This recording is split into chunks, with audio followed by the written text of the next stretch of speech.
Maksud saya ke Jagung. Ini mohon maaf Pak, ke Jagung ya. Pertanyaan gua, kenapa nggak dicek pengadaan Pertamina dari zaman Pertamina berdiri?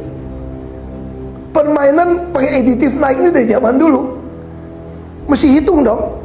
Nah saya tambahin, kalau mau lebih seru, bukan cuma 1.000 triliun, 100 juta triliun. Lalu ada oknum DPR akan panggil Komut datang. Kan berita toh? Saya tantang balik, DPR panggil saya datang, saya pasti datang. Asal sidang terbuka. Sampai hari ini gak ada yang berani panggil gua DPR. Kenapa? Takut ya lu orang, gua bilang ya. Takut lu orang semua. Takut gua ngomong toh. Nggak ada berani panggil gua.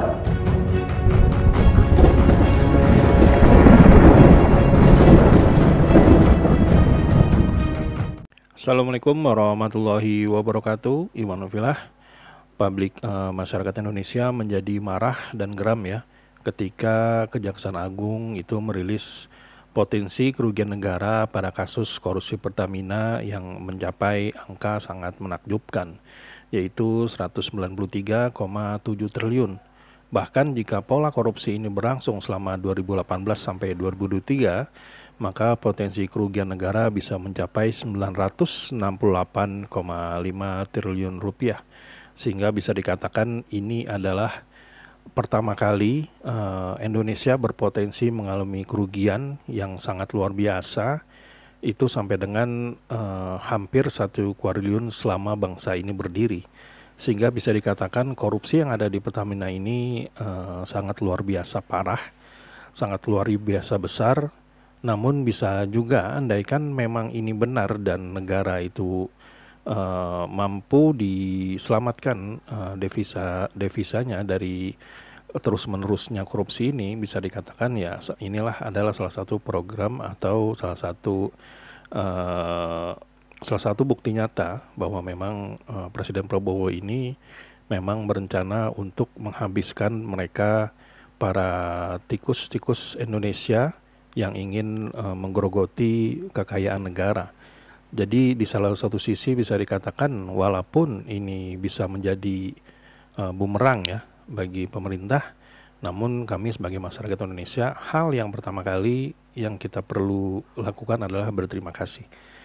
Sehingga bisa dikatakan semoga kasus ini bisa berlanjut dan akan lebih baik ke depannya.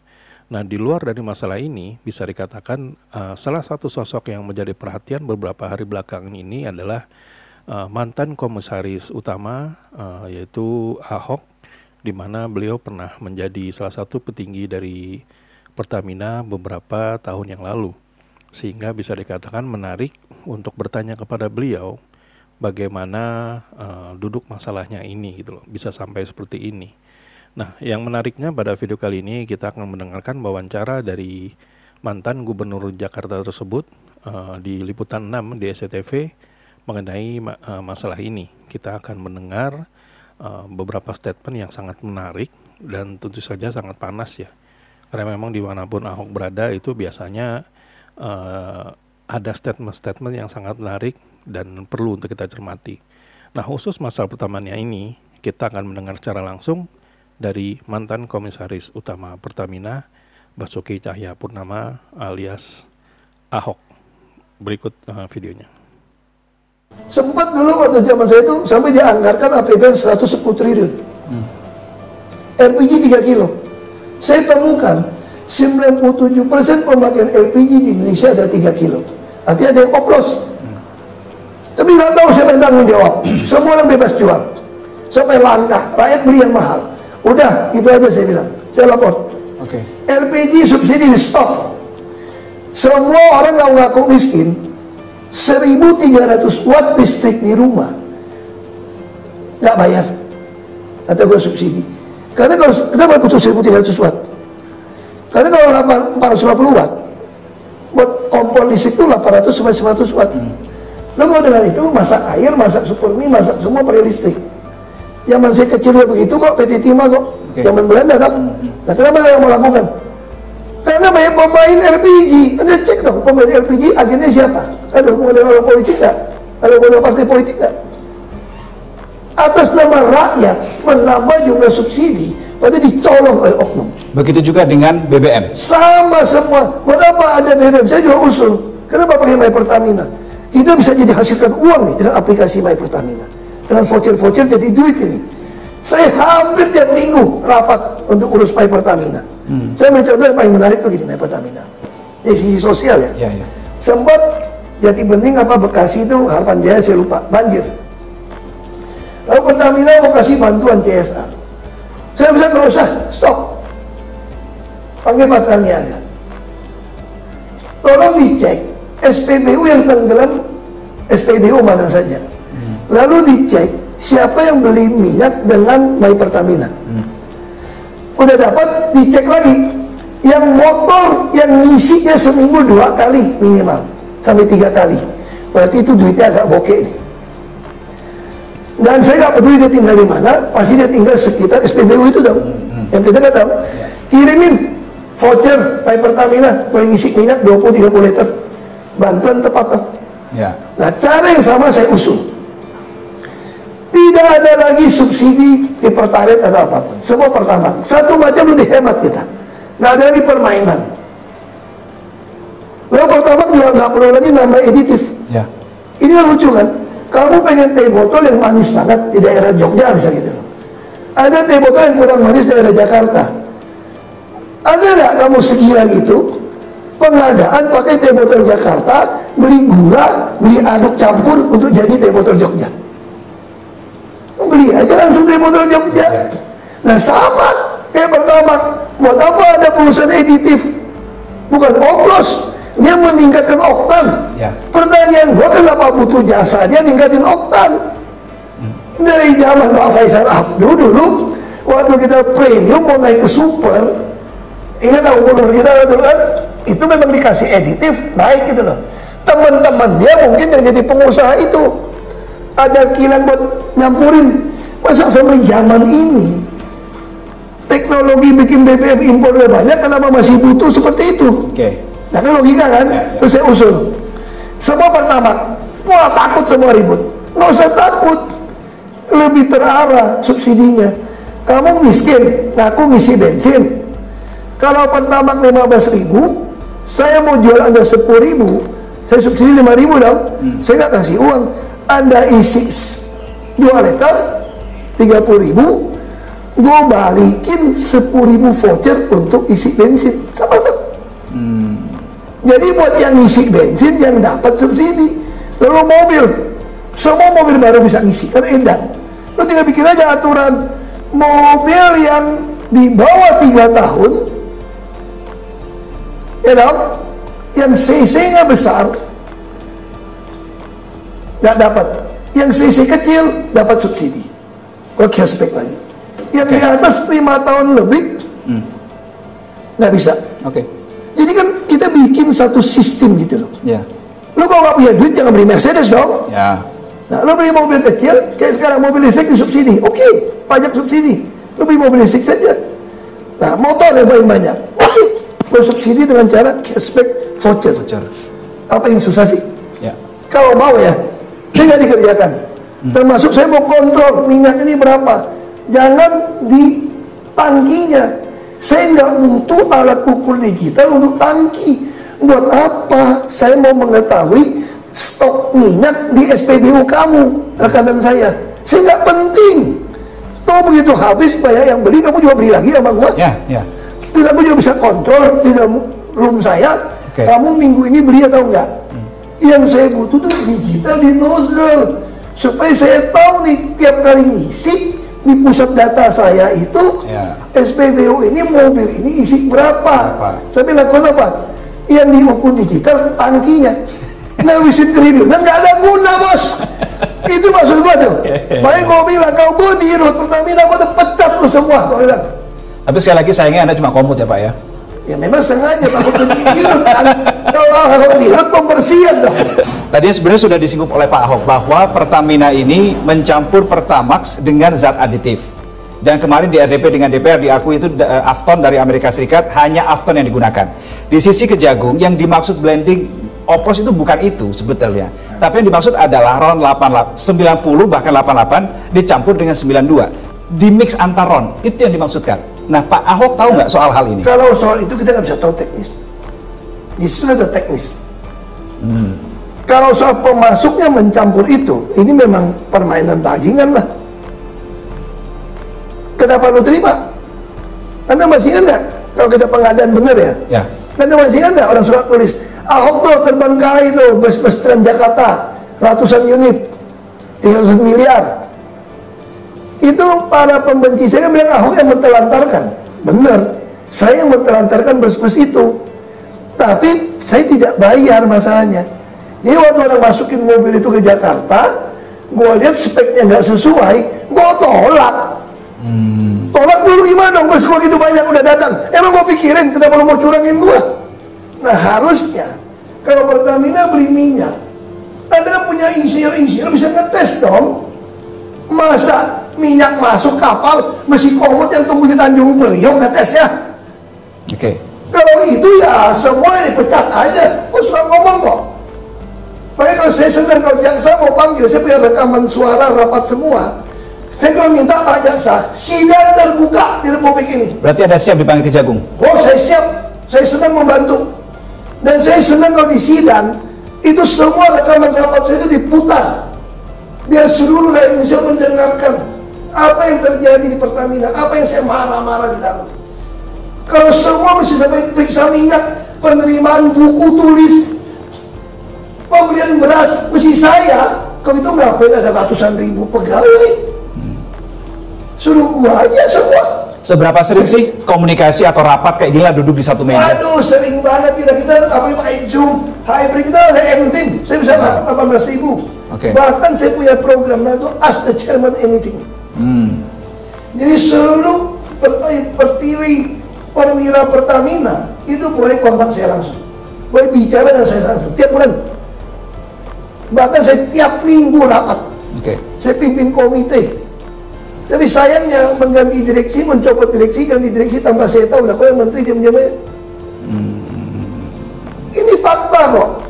Orang bilang lu gila lu, Hok berhenti di Pertamina, gaji enak, bonus enak, udah untung. Apa yang saya sudah menggariskan bisa efisiensi 46% dari pengadaan procurement. Itu udah di RKP dan di RUPS kan. Itu 2024. Kalau BPK mau periksa saja pembukuan Pertamina 2024. Berhasil nggak melakukan efisiensi 46%? Kalau enggak, maling sengaja. Kita udah rapatin pagi sampai malam. Saya sampai mau ke dokter operasi batal gara-gara itu. Gara-gara sampai malam. Saya tungguin, mana ada komut. Makanya ngeledekin gua kan, ini komut apa dirut? Gua bilang gua dirut nyaru komut, gua bilang. Gaji komut kerja dirut dan nggak punya wewenang. Ada yang ngeledekin gua, Ahok mah macam ompong. Nggak ada apa-apa. Gua belum tua, belum ompong. Dia jadi macam sirkus. Ada yang cepet, nggak ada guna loh.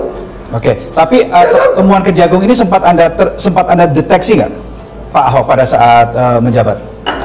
Pencampuran roh. Saya nggak pernah sangka mereka begitu berani mencampur barang gitu, gila loh. Berarti tidak pernah terdengar oleh Pak Ahok sebelumnya? Nggak pernah kebayang dari saya. Lu udah mark up, udah untung, udah nggak mau ikutin gua pakai LKPP. Masih lu berani jual barang busuk. Berarti kalau ini benar, udah di zaman dulu dong. Dan lebih gila lagi, berarti oknum terima, oknum di SDM, mungkin oknum di SKK Migas, oknum BPK, semua yang terlibat. Oh, seluas itu dampaknya? Nggak mungkin dong, kamu beli barang masa nggak ketahuan? Oke. Nggak mungkin logikanya. Saya aja pengadaan begitu mahal ini bisa ketangkap kok lama-lama kok. Tapi kerugiannya hampir 1 kuadriliun. Nah, angka yang cukup besar. Saya kira bisa lebih dari itu kalau di zamannya Pertamina berdiri. Maksud saya ke Jagung, ini mohon maaf Pak ke Jagung ya. Anda melakukan perhitungan kerugian timah. Saya nggak main timah nih, sorry. Dari zaman Belanda punya kerugian ekologi dihitung. Sampai orang di penjara masih 20 tahun gara-gara seolah-olah kerugian lingkungan dari zaman Belanda dihitung. Padahal itu semua menggarung dibiarkan, ada aparat semua biarkan.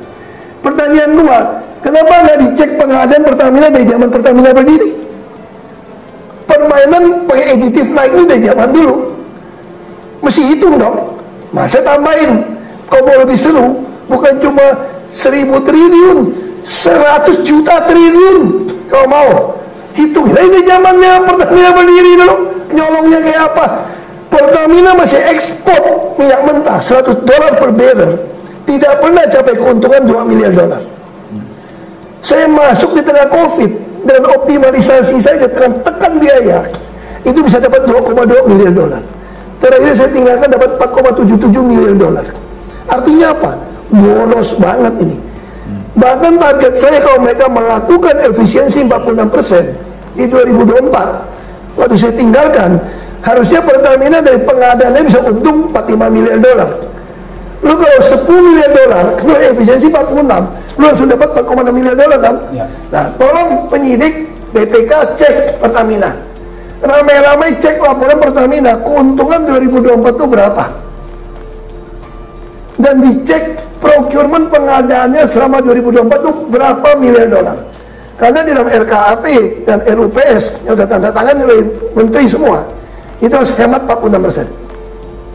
Gitu loh jadi penyidik. Iya kan? Oke, Anda se-emosional ini? Karena saya nggak bisa apa-apa, saya di luar kekuasaan. Anda tidak bisa apa-apa atau Anda kewalahan juga ngurus yang di dalam pada saat Anda menjabat? Oh enggak, saya nggak pernah kewalahan, saya tekan. Cuma masalahnya, saya nggak pernah dikasih dirut. Saya bilang berkali-kali kok, kalau betul mau bersihkan Pertamina, saya itu dirut, bukan komut. Lalu ada oknum DPR, akan panggil komut, datang. Dan berita toh, saya tantang balik, DPR panggil saya datang, saya masih datang. Asal sidang terbuka. Sampai hari ini gak ada yang berani panggil gua DPR. Kenapa? Takut ya lu orang, gua bilang ya. Takut lu orang semua. Takut gua ngomong toh. Nggak ada berani panggil gua. Oke. Ya, itulah tadi keterangan Ahok alias Basuki Cahayapurnama yang memiliki kesempatan untuk diinterview atau mengobrol dengan salah satu presenter dari Liputan 6 SCTV. Nah, di sini ada beberapa hal yang sangat seru dan sepertinya pantas untuk kita obrolkan ya. Yaitu yang pertama, Ahok bisa dikatakan pada video kali ini itu lebih banyak mengemukakan apa yang pernah dia lakukan atau yang tidak bisa dia lakukan. Jadi substansinya tidak dapat ya, bisa dikatakan topik yang dimau oleh presenter ini adalah membicarakan tentang korupsi yang ada di Pertamina. Nah, jadi bisa dikatakan di sini Ahok juga ya tidak salah juga menjelaskan hal ini. Dia juga memberikan keterangan, andaikan pada saat itu Pertamina menerima usulannya untuk seperti ini, salah satunya adalah memaksimalkan aplikasi My Pertamina untuk melakukan efisiensi dan juga transparansi di Pertamina. Contohnya saja bisa dikatakan untuk masalah substansi, untuk masalah salah satu pemberian keuntungan kepada masyarakat, yaitu berupa potongan-potongan harga. Nah, itu seharusnya bukan langsung dipotong, disubsidi langsung kepada Pertamax-nya atau Pertalite-nya gitu, jadi dikurangi. Tidak seperti itu. Ahok itu menyatakan, bisa menyebutkan tadi, kalau bisa semuanya Pertamax. Mau motor, mau mobil itu Pertamax. Tapi perbedaannya adalah Ahok itu menyatakan untuk Pertamax yang menggunakan motor, itu subsidinya bukan berbentuk langsung pemotongan harga di Pertamax-nya tersebut, tapi langsung melalui My Pertamina. Seperti halnya andaikan misalnya harga Pertamax itu 15.000, sedangkan pemotor itu mengisi 2 liter, maka otomatis dia akan mendapatkan subsidi itu 10.000. Jadi 5.000-nya itu tidak langsung dipotong dari Pertamax, harga Pertamax itu, tapi diisi di kemudian hari 10.000. Jadi pemotor itu akan mendapatkan potongan harga di pengisian berikutnya. Jadi andaikan pemotor itu mengisi 2 liter, jadi hanya membayar 20.000 bukan 30.000. Dan konsep-konsep seperti itulah yang bisa dikatakan yang menurut Ahok itu tidak sempat diaplikasikan ya. Karena memang juga dirinya menyebut bahwa dia tidak memiliki kewenangan penuh karena dirinya adalah hanya komisaris utama. Karena dia juga, Ahok juga mengatakan bahwa sebenarnya dia juga memiliki beberapa bukti, yaitu video-video hasil rapat dengan para pejabat. Nah, di sini Ahok mengatakan atau berjanji akan membuka selebar-lebarnya bila memang Kejaksaan Agung memerintahkannya untuk menjadi seorang saksi. Namun ada satu syarat yang diminta oleh Ahok, yaitu agar persidangannya itu dibuka secara terbuka. Nah, hal ini sempat dia lakukan pada saat beberapa tahun yang lalu, pada saat dia masih menjabat dan ingin dipanggil oleh DPR. Jadi bisa dikatakan Ahok mengatakan mungkin DPR ini ingin menekan dirinya, karena pada saat itu Ahok merasa sudah melakukan tindakan yang membuat panas para pejabat dan mungkin ada kaitannya dengan para anggota DPR, sehingga mereka memberikan gertakan-gertakan pada Ahok. Namun Ahok melawan dengan oke, saya akan buka tapi dengan persidangan terbuka. Jadi Ahok mengatakan bahwa pada detik ini dirinya tidak pernah dipanggil oleh anggota DPR. Nah, satu hal lagi sini menarik, karena Ahok berulang-ulang kali menyebutkan karena dirinya hanya komut dan tidak pernah ditawari jadi dirut. Nah, di sini yang menariknya ternyata Ahok itu sempat ditawari untuk menjadi direktur utama dari Pertamina pada tahun kurang lebih itu di akhir 2023. Nah, ada jawabannya Ahok. Pada saat itu memang dirinya sempat ditawari jadi dirut dan dia mau. Namun berikutnya tidak ada kelanjutannya mengenai tawaran tersebut. Sehingga pada akhirnya pada awal Februari atau berdekatan dengan pemilihan capres, nah dirinya ditawari, maksudnya sempat didatangi, namun dia menolak. Dan akhirnya bukan hanya menolak untuk menjadi direktur utama, tapi beberapa hari kemudian dirinya malah mengundurkan diri karena memang ingin fokus memenangkan pasangan Ganjar Pranowo dan Mahfud MD.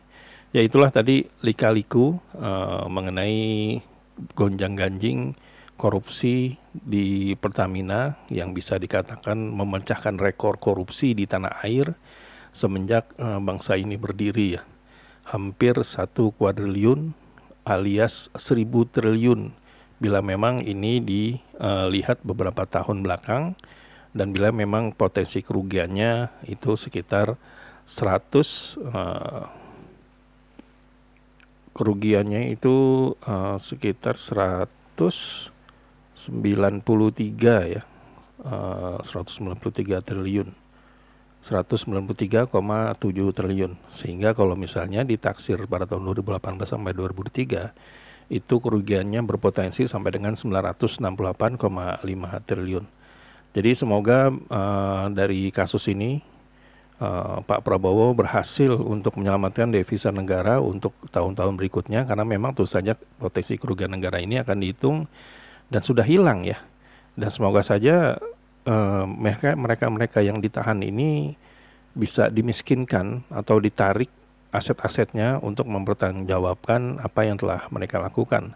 Karena kalau tidak seperti itu dan hanya penjara yang tentu saja tidak ada aset bagi negara dari kasus ini, dan itu tidak ada keuntungan sama sekali bagi negara. Jadi satu-satunya action yang bisa dilakukan untuk bisa menyelamatkan kekayaan negara adalah dengan memiskinkan mereka para koruptor, sehingga bisa dikatakan menjadi pelajaran yang sangat berarti untuk kedepannya. Semoga rencana baik, bila memang ini rencana baik, kita doakan semoga semuanya selesai ya. Tapi bila memang di sini ada rencana busuk, tentu saja kita berharap ada lagi orang-orang yang ditahan yang memang memiliki jabatan yang jauh lebih tinggi dan paling bertanggung jawab. Silakan tuliskan di kolom komentar teman-teman bila memang ada yang ingin disampaikan. Aiden Project pamit mundur. Wabillahi taufiq wal hidayah. Wassalamualaikum warahmatullahi wabarakatuh.